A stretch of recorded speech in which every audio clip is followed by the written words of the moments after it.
Now let's get on to making the picks. Now it would be absolutely impossible for me to teach you how to make sports picks. I believe it takes a special kind of mind to be able to be a great sports analyst. A huge love of sports, a photographic memory doesn't hurt, as well as a great mathematical skill in mind, and that can't be taught. Now sure, you can get to know what betting options can be more profitable than others, but analytics are never more important than in sports betting.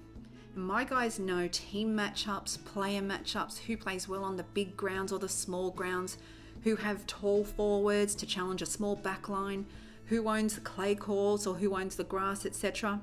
So for sports, it's more about wagering methods such as arbitrage, hedging, or a bankroll strategy combined with the strike rate and odds that give you profitable options.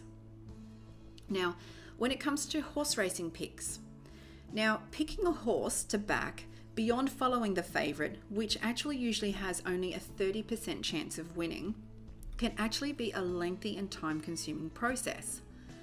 On a Saturday, for example, if you looked at the main 4 meets at say Sydney, Melbourne, Brisbane and Adelaide, with an average field of about 12, an average of 8 races, that's 384 horses to assess.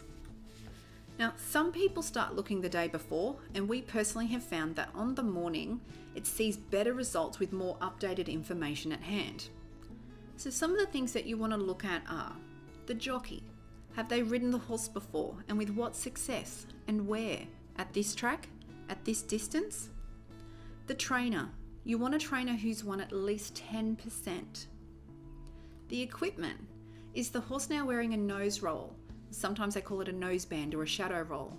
This helps to lower the runner's head if they've been lifting a little high, as they can be a bit harder to control. So they're generally only fitted to improve performance.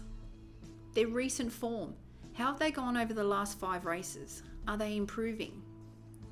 And any changes in distance, in grade, in weight? Are they in an easier grade and they've just been out of the placings previously? Have they only placed recently, but possibly needed a slightly longer race, and today it's that extra distance? And then there's maiden races. Is it a maiden race that you're looking at? Something we do tend to recommend is to avoid maiden races if you're looking into making profitable punting decisions. Those maiden races very often throw out rough results, and you've got horses coming in with no form, and then you've got some that have got some good barrier trials, and then when you're adding these horses in that you don't know anything about, it just sometimes can just not be worth the risk. Now we're going to look at a little bit that is similar to the thoroughbreds and looking at the greyhound picks. Now we're going to be looking at trainers in the same manner, their recent form, their track performance, their distance performance, and their box number. How's it gone previously in an inside draw? Or what about the outside? Or the squeeze boxes in the middle? Is there inclement weather and it doesn't do well on a wet track? They're the sorts of things that you're going to be looking at in regards to making a pick. And as I mentioned before, going through all of this can be a lengthy and time-consuming process. So much so that we do it as a full-time career. Because I know that you've got better things to do than run through all of it yourself. I have an awesome offer for you at the very, very end of these videos. But if you do want to dive in and have a good crack yourself, then using some of what I've just mentioned will definitely get you started on the right track. So in our next video, we're actually going to be looking at the Saturday market.